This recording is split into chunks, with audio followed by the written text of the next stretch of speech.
Hey, and welcome to another Tech Tuesday. This is Chad from Ascension Worship and Flanders the Cat. This week we are showing a clip from a video we did at a Wave event earlier this year. It's called Don't Do Everything You See on YouTube. The cool thing is that not only is this out today, but also starting today they put a bunch of free videos on the Wave event website. You can just log in. I'm not sure how long they're free for, but I'll put a link in the description so you can go sign up for that. And it looks like later on they're just going to be $5 a month for a subscription. So really good deal for a ton of content. It's the rest of this video along with a bunch of other things from the Ascension team and a ton of other presenters that were there. So definitely worth checking out. Again, the link will be in the description. And until then, I hope you enjoy this video from the Wave event. Enjoy! Hey, what do you say? Yes, it's that time again. It's Tech Tuesday. Hey everybody, how are you guys doing? Cool. So, real quick disclaimer, because I had an interesting question about this the other day. This is an audio class, but I did have someone ask when it was Don't Do Everything You See on YouTube. They thought it was about how their stream showed up on YouTube visually. So, you're welcome to hop out if that's what you're looking for, because unfortunately that's not what I'm talking about today. But yeah, if you're here for an audio class, that's what we're going to do.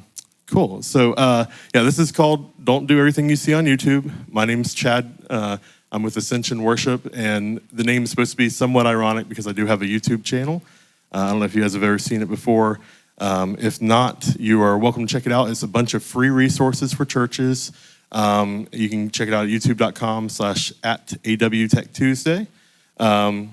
And as you saw, I do like cats. So that's my space cat on the stage, on the screen there. So what this class is going to be about today is I tend to work with a lot of churches of all scales. If you were in my class yesterday, I mentioned that I was honored to have a chance to go to Hillsong College for 3 years. So I've gotten to see mega churches. And then we are based in Jacksonville, Florida. We work with churches in the area, Northeast Florida and beyond. And through YouTube, we can reach them even further. And so basically what I do is when I go into churches and if I see that there's like a common issue, especially with our small to medium-sized churches, but even in the large mega churches, if I see that's like a common problem, to be able to help the most number of people, I've found like, well, I'll just make a video about that and try and share it with people. But when I do one-on-one teaching, I try to be like super flexible because, you know, some people like know everything I'm already talking about. Some people don't know anything and they're starting from scratch. So as we're going, if you guys have any questions, please feel free to ask questions. I'll be looking for hands. I'm totally okay with rabbit trails. I actually enjoy rabbit trails so long as they get us back to where we need to be and help the most number of people in the room. So if you ask an interesting question, I might go off script a little bit and work on that. If I feel like it might hurt people in this moment, then I'll just ask you to come talk to me afterwards, and I'm going to hang around for a little while for an extended Q&A for stuff we're talking about today, but anything else that you guys might have any kind of questions on that I can help you out with, I'm happy to hang around for a while and handle that. Cool? So what we're talking about today, the first thing we're talking about, I think I skipped a slide here. All right. So the first thing we're going to talk about is both these things is going to be things that are going to affect everyone involved in the worship production world. So you might be asking yourself, why does it even matter? Because as we're going, you might say, well, our church does that thing. And right now, it might not matter. You'll see as we go, a lot of this stuff in bigger churches is really common. And you see a lot of people on YouTube are watching, oh, this is the way, not calling out any big church, I'll say Hillsong does it. Well, they're afforded that option because they have a massive church and they happen to have a lot of gear to work with. But there's some things that even in mega churches I've seen that I'm like, that's not really right, especially if you're in a smaller church that doesn't have as much gear to work with. So it might not mean anything for you right now. And if you disagree with me on some of the things I'm going to talk about, that's okay. But what I want you to think about is the season in life you're in now and how God tends to work through our lives in seasons. And so you might be at a megachurch right now where this stuff doesn't matter, but maybe 5 years down the road, you might feel called to move to another town, and the church there that you want to help, those same techniques don't work. The other thing is, if you have a lot of volunteers that hopefully you're training up and building up the next generation of audio people, for sure they're going to end up in different churches than where you are right now, and these techniques might be important for them to know as well. Also, if you're in a multi-campus situation, a lot of us have multi-campus churches where the main church has all the goodies, all the bells and whistles, but you might have just absorbed a church down the road that is an old school Southern Baptist building, and they only have one mixer. They try and do everything from that, and you might find the techniques that work really well, supposedly at the megachurch, tend to run into problems with things when we do them in our smaller churches. So what I like to train people to do is to understand that you can use the techniques that you would use at a small church, and they will still translate into a big church situation, but then you don't have to relearn everything you're doing every time you're in a different mixing situation. So who does it benefit? What we're gonna talk about today, the big thing, I like to call them shared channels. So a lot of times we might do something that makes sense for our audience. So if we're mixing front of house, we're caring about ourselves and the people that are right in front of us, but we have to understand that sometimes the things that we do will affect the people on stage, or if we have a broadcast console or a recording console somewhere else, these channels that are gonna be affected by the things that we do at front of house, we have to be just very careful that we know what we're doing, we're communicating well, and we're doing techniques that will work for all those situations. The most important things are usually gonna be the band elements. So a little bit about me. I used to play bass guitar quite a bit. I play a little bit of keys, but bass was my main thing. And so I have a good understanding of what it's like to be on stage and have the front of house guy do something that, like, what is happening? My in-ear mix is all over the place. And so that's part of why we're teaching this course today. So anything that's a pre-fade mix, especially post-fade mixes, sometimes you can get away with a little bit more, but pre-fade mixes for like band in-ears, if you're sending to a broadcast mix, that kind of stuff is what this is going to benefit you for. Also, analog splits versus digital splits. How many of us in here are using a digital mixer at the moment? Okay, great. Anybody using analog at the moment? Okay, using both? Okay, great. So a lot of the things that we're gonna talk about today, I think they've come from the festival world. And it's common in festival worlds where they have what's called an analog split. So you plug into this thing, and then it sends one copy of it to one mixer, one copy of it to another mixer. And so you can do whatever you want and not affect the other consoles. Most of the churches I work with these days are using consoles like the Behringer XR18, which is essentially what we have in here today. And on those, usually you have a digital split, meaning that it's one preamp, but it's going to multiple locations.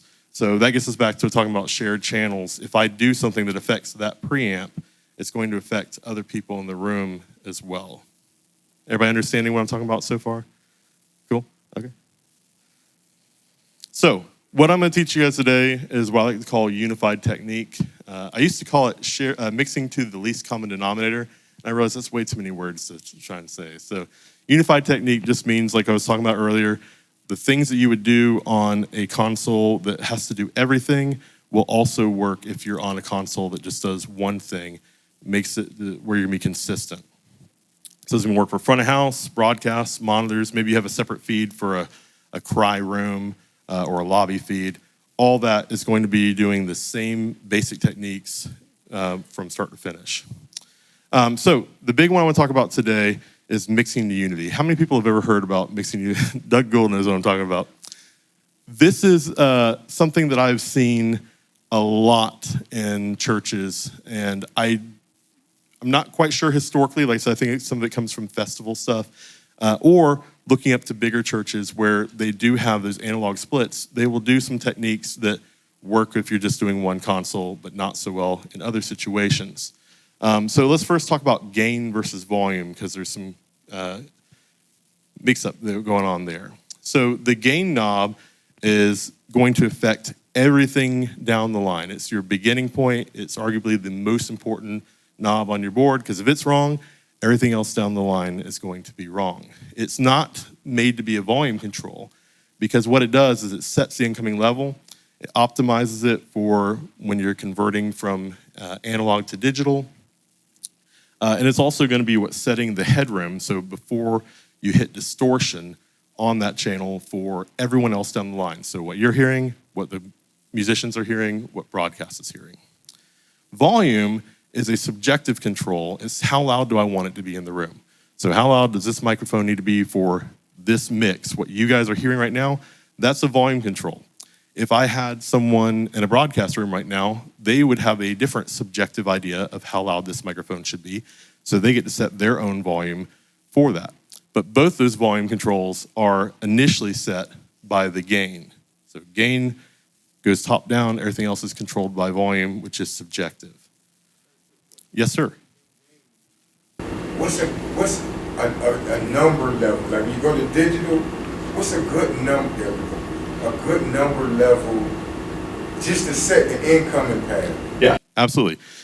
So you can see on here, I wrote down, if you're in a digital mixer, there are two types of metering on there.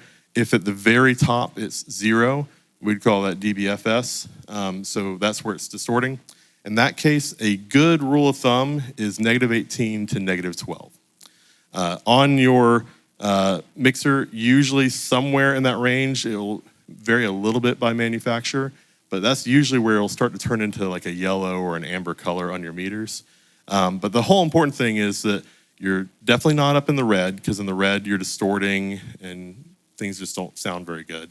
But the big thing that I want to talk about today is you also don't want to be all the way down in the green, because now what you're doing is you're starving potential gain for your other mixes, or potential volume for your other mixes would be a better way to say that. If you're on a analog console or like Allen Heath and some other brands, their metering will look a little bit different just number-wise. 0 will be in the middle, and it's usually like a +12 or +18 at the top. Same deal, you're shooting for yellow. It's just the numbers just look different, but yes, sir. So when you hit the red on the meters, so you control that by slide or? That would be a gain thing, yep. Now, I will say, some consoles, depending on where your meter is located, some consoles will give the option to show post-fade metering, in which case you can be tricked into thinking you're not hitting the red because your fader is down or because a compressor is working or something. So do make sure that the meter you're looking at is the input gain, because that is, again, the very beginning before it goes into digital and all that kind of stuff. Yep, good question. Anybody else got any questions before I move forward? Okay, great. We've got two gain techniques that we're going to talk about today. Mixing to unity, which is what I'm arguing against in this course, is where you would set the fader at unity level. Unity level, for those of you who don't know, is the point where it might say 0 on your fader. It's not boosting or cutting the signal. It's right in the middle. You would set your fader to unity, and then you turn the gain knob up for your desired volume, okay? If you remember, as we were just talking about a moment ago, the tricky thing with that is volume is subjective, but we want to do gain to meter, which would mean that what you do is you start with your fader all the way down, looking at your meter, your input gain, you set your gain up until it's hitting in that yellow, -18, -12, somewhere around there. Make sure that you convey to your musicians what you're expecting of them. So if I'm working with, say, an electric guitarist, I'll tell them, I want your volume all the way up. I want the loudest tone that you have, and I don't want you picking, I want you strumming. I want to hear the loudest potential thing that you can send to me, and there's always going to be a little bit more in there that they don't tell you about. So that's why this -18, -12 is so good, because it gives you a lot of headroom, so if they hit another patch that they didn't tell you about, hopefully you still have room before you're hitting in the red, but you're giving them as hot of a signal as you can with a safety net above that. And you have to know your musicians, so vocalists especially, just the nature of vocals.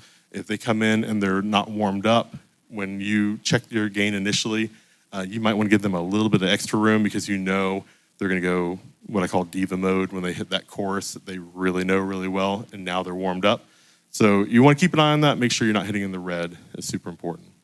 So once you set your gain, then you can push that fader up wherever it needs to be on your mixer that gives you that subjective volume for your mix that you're doing. In this case, the front of house mix. Okay? So let's try that. So here's what I have going on here.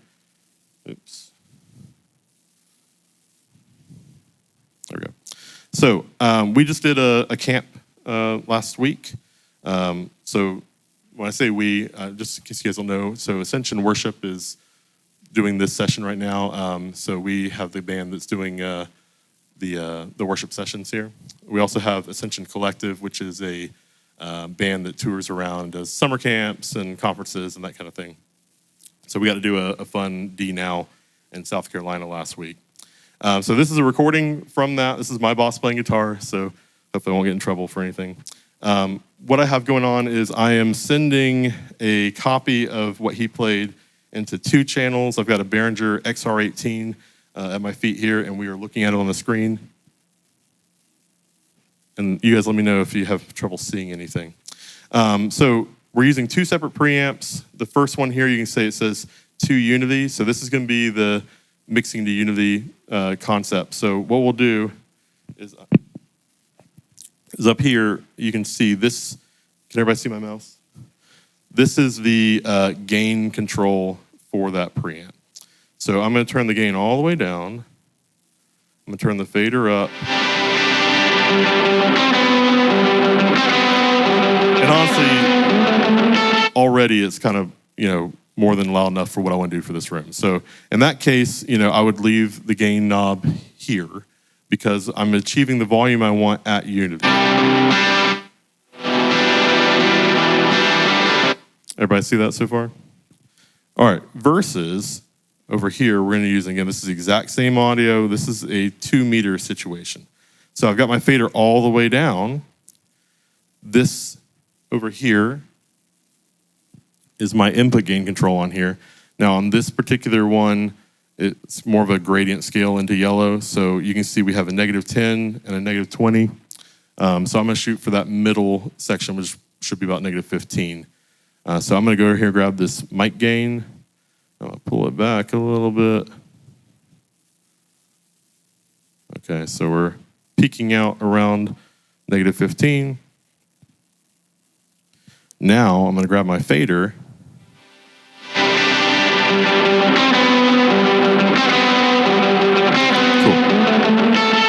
So we should be getting about the same volume in both these situations. So here's the 2 Unity. Close enough to my ears. So you can see in one situation, we've got our fader right around 0. In the other situation, in this particular room that we have set up here, we're around -20. Okay, so what I want to demonstrate to you guys real quick, the reason why this is so important, one reason why this is so important. If I were the electric guitarist right now, here's what I would hear. So we're going to go over here to, this is now showing us the guitarist in-ear mix. Let me make sure this doesn't blow me up. Okay, here's, we're going to solo that. Okay, so how many of you guys have ever actually listened to your guitarist in-ear mix before? It's wild. Let me tell you, so some people more than others, and the reason is because they're deaf. Let's just be honest here. They've listened to live amps, a Vox this close to their ears for years, and now they can't hear very well. Most of the guitarists I mixed with now, the guy who's actually recording on this is really good about this, but some of the other guys I've worked with, it's crazy because it's like the most amount of guitar they can possibly put into their mix. Somehow they can still hear a little bit of click in there, and then everything else sounds like it's in a hallway, down the other building. But that's what they like to hear, and that's what gets the best results out of them. And ultimately, we're trying to serve our musicians so that they can give us the best results, and then we can give them the best results, and then ultimately, the crowd's gonna get the best results, and hopefully, we can create an environment that's conducive to people having a good spiritual experience. So with that in mind, I'm gonna let you hear. If I was a guitarist and I was gonna try and get the amount of level I want out of the 2 unity fader, I would have to do this. Again, we're listening to the guitarist in-ear mix right now.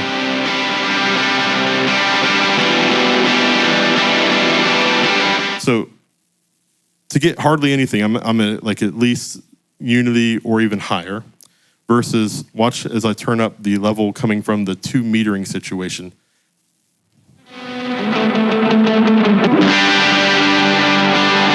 So even at -10, we got tons of volume.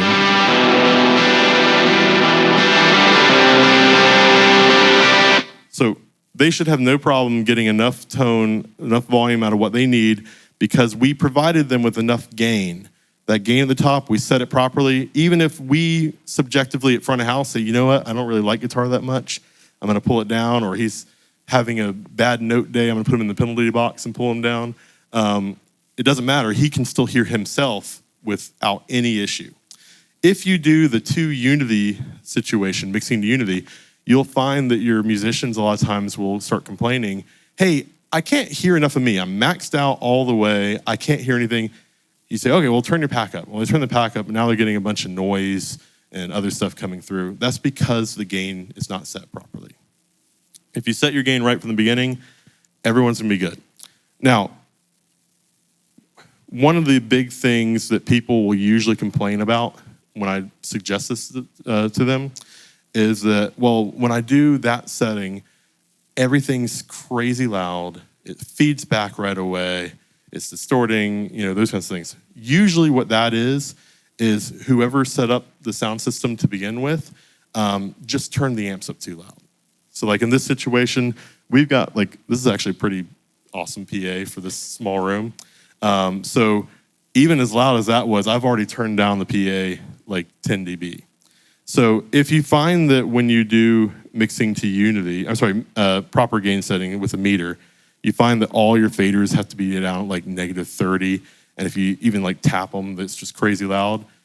Real easy fix for that. You can just pull your master fader down a little bit and then push all those faders up a little bit, and then that'll fix that problem for you. If you have access to your actual amps, it'd be even better to turn them down there. If you're in a situation like maybe you share a mixer with a school or something and you don't have access to that kind of stuff, or you want to make it where you can do your scene and then when you leave it's right back the way it was, in that case, digitally turning it down through either your master fader or matrices would be the way to do that. Yes, sir, you had a question? Of course. I have this issue with the bass. When we're trying to gain them, they already have their amp pumping, so you hear the volume from the amp versus the volume from the mixer. You hear that more. So what would be a great suggestion? Because for me personally, I would want them to turn the amp all the way off to let me get my signal first. Once I get my signal, then I try to create the volume level that they need in between the amp and their monitor. That's a great question, and there's a lot of stuff that will affect that. First off, what's your monitoring situation at your church? We got wedges. You got wedges? Yeah. Well, they got in-ear ME1s. We got the ME1s. Oh, great. But they still insist to have their amps so they can feel it. It's all about a feel for them. They want to feel the stage presence. Yeah. So again, I'm a bass player myself, and I will tell you one of the best feelings in the world is having an 810 cabinet right behind you and just feeling it like shaking every part of you. That's just not serving the rest of the people in the room a lot. If you're in an arena, you can get away with that, but most of us aren't in an arena. So first off, kill them with kindness. Whenever I talk to say a drummer that's super loud, so much of this is psychological, quite honestly. And so first off, letting them know that you're in their corner. I want you to sound great in the house. I'm doing everything I can to make you sound good. I also want you to feel good on stage. So usually I'll say things like, hey, if you can turn your amp down a little bit, I'm gonna put you up in the house. And then it's gonna really rock the house. I'm like, oh, okay. So it's not like, hey, I wanna get rid of what you're doing. It's I just wanna accentuate it in a different way. Would be one way to go on that. Some technological things you can do to help. So when I moved to Australia for a few years, I couldn't take my bass amp. It would have been way too expensive to try and ship that thing. So personally, I taught myself to be able to feel the bass, like hear it and feel it, more than like having to have that physical feel on my legs as well. But there are some things, like there's a thing called a butt kicker that you can get. You can get it to where like they basically stand on a piece of plywood, and it like will give them that feeling, but without all the volume from it.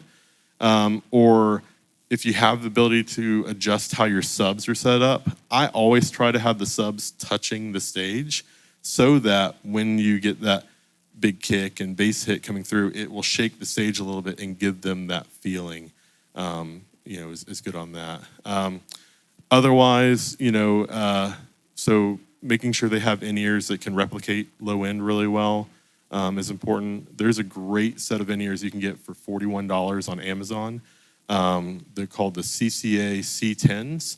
I used to have a set of molded in-ears I got them on discount for $800. And they were a 5-driver model, dual mids, dual highs, and then a dynamic driver for the bass, which is like just a lot of low end, but clean low end. This $41 set of in-ears has the same driver configuration for $41. It's not molded, but the low end on it's crazy. When you get it going, it's like you can feel it hitting the back of your neck. It's awesome. So maybe encouraging them to get a good set of in-ears, that can give them more of that low end. I'm a fan of getting rid of everything that makes noise on stage if you can.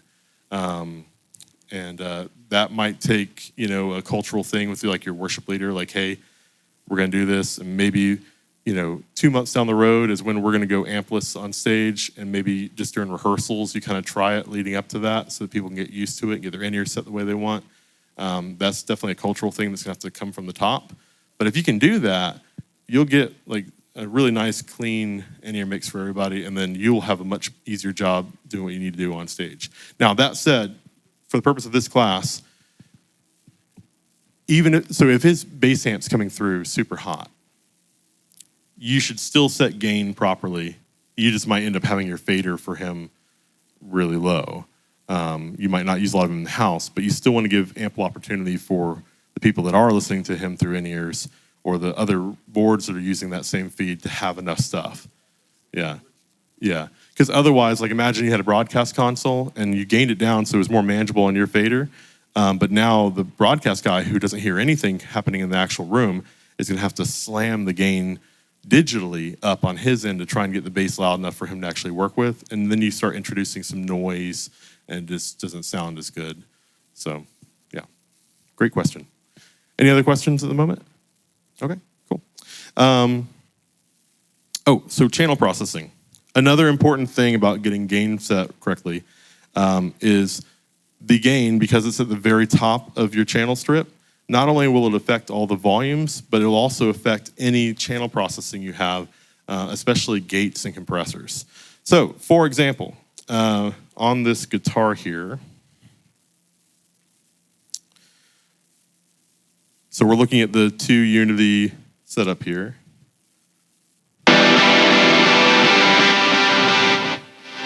All right, I'm going to turn down for just a moment. So I'm going to look at the compressor. And does everybody have a good idea of how compression works for the most part? So basically, I'm going to set a level that at some point it'll start to kind of pull the guitar down in volume a little bit in case he gets louder in some sections. So I got my fader over the threshold here. I'm going to turn it down. Okay, and you can see that the guitar is compressing about 3 dB. Let's say that the next week we have someone who likes a lot more guitar than I do. So they put their fader at Unity, they go to their volumes or their gain settings.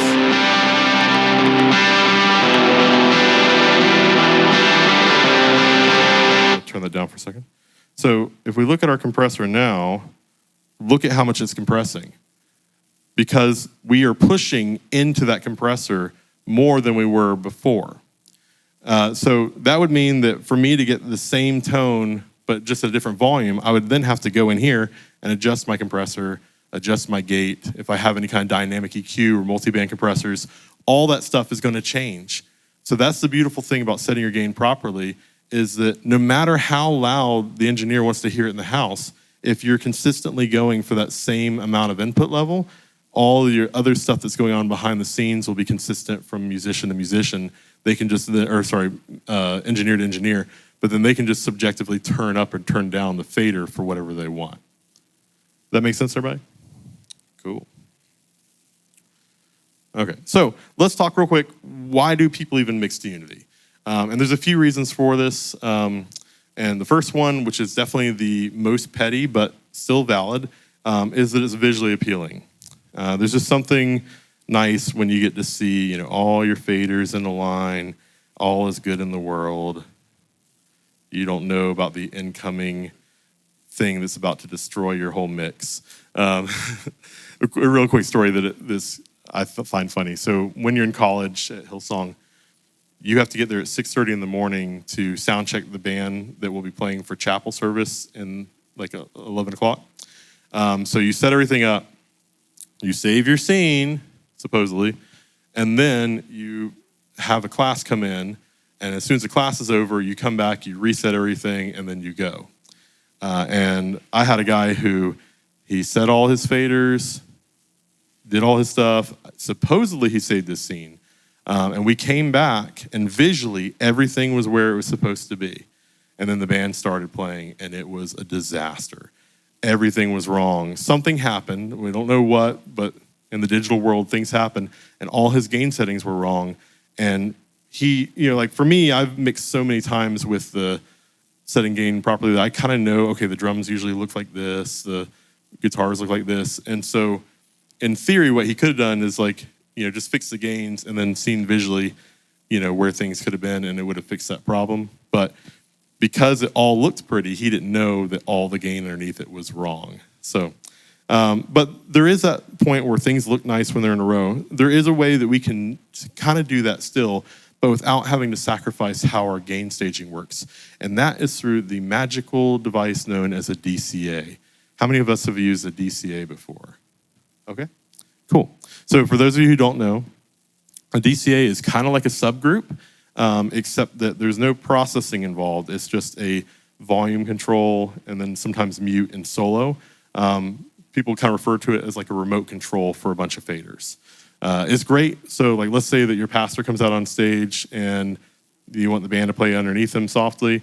Instead of you having to grab, 18, 32, 48 faders and trying to pull them down underneath them, and then when they want to go back into worship, trying to push them all back where they need to be, you can grab a DCA, like what my mouse is hovering over right now, and just pull that down. And then when the pastor goes off stage, you can push it back up and get your full volume back where you wanted it. Now, the DCA doesn't affect the master volume, right? The master volume of the mix, or? Yes, of the mix. If it's okay, like you said, you got everything set, band playing, pastor comes out, you want to pull the DCA, pulling down the band to play under the pastor, but that doesn't affect the master volume. Correct. Yeah, so now it's affecting those channels going to the master level, but not the overall master level. So the pastor's volume wouldn't fluctuate if it's not in that DCA. No. Correct. And you wouldn't want to do the master fader, because then you'd have to also be pushing your pastor's microphone the opposite direction, and things would go really squirrely that way. So yeah, the DCA would just control a bunch of things. Now, the mixer I'm working on right now happens to only have 4 DCAs. Most mixers have 8, sometimes 16, sometimes even more. But if you notice, all my DCAs are at unity on here. And the beautiful thing about DCAs is they only affect, volume-wise, they only affect post-fade mixes. So again, when we talk about shared mixes, pre-fade things for the band's in-ears, I can turn up and down the DCAs and it will not affect what the band is listening to. So you can still get that, hey, all is right with the world, because I can look at my DCAs, my 8 faders in the middle, and they're all at unity. And so you can set that up in a way that makes sense. So I call that home base. What I'll do is when I sound check a band for the first time, all my DCAs are at unity, and then I push all my individual faders wherever I need to get the sound I want. And especially if I'm in a room where maybe like the soundboard's in an unideal location, like a balcony, I can mix from the floor, and I can see visually, okay, at this point with all faders at DCAs at Unity, I know that 90% of the time when all the elements are present, that will sound good. And then if there's something that I need to, make an adjustment with temporarily, I can then later pull it back to that level and know that like it's going to sound at least within my realm of happiness, So even if you're up in the balcony and you can't quite tell what's going on, you still have some sort of visual marker of like, okay, this is what worked when I was on the floor, so I'm going to at least start around this area. So you can have that visual indicator by using your DCAs. We just talked about home bass. A good example with home bass, especially with electric guitar. So right now, my DCA is set around Unity. And again, this would be like if the full chorus is happening, this is the level that I'm shooting for. But let's say you're doing, a song like Who You Say I Am, and there's those little guitar leads that kind of come, they kind of go back and forth with like what the vocals are doing. You can do what I call home bass. So when that lead is happening, you can push up the DCA to get the level that you want for that section. And then as soon as that section is over, it kind of tucks back into Unity. If you have maybe like a verse, like in that song is another good example where sometimes, depending on how the guitarist is playing, how aggressive they are, they might fight with the vocals a little bit. So during that verse, I might pull the electric guitar back a little bit. And then as soon as that big chorus hits, wham, we're back into Unity because I already know that that's what I set during rehearsal to sound good for when everything's present. So you can do that with your DCAs. That's something that people do with mixing to Unity on their individual channels, but it's not really necessary. Again, you can do that with your DCAs and get the same result, but it will not affect anyone's in-ear mix. This is a really good one, better fader resolution.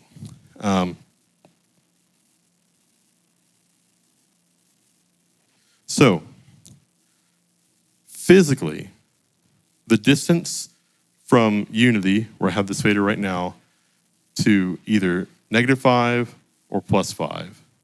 That physical distance, if we were down here at -30, that same physical distance the actual effect on the audio would be 20 dB of difference versus 5 dB of difference. So if you pull all your faders back and you're just trying to nudge them where they need to be, those little nudges make a big effect when you're low down on your faders. So that's, again, why DCAs will handle that problem for you. Because, again, my DCA is in that best spot to have the most fader resolution. So even if I have to push my actual electric guitar down to, say, -20, I'm mostly going to be adjusting it from the DCA in those moments where I need to have adjustments. Cool? And again, if you do have all your faders way too low, just pull your output gain down a little bit and then push your faders up. Again, this is Chad from Ascension Worship. I hope this has been helpful for you and your team. Come back here every Tuesday for new information.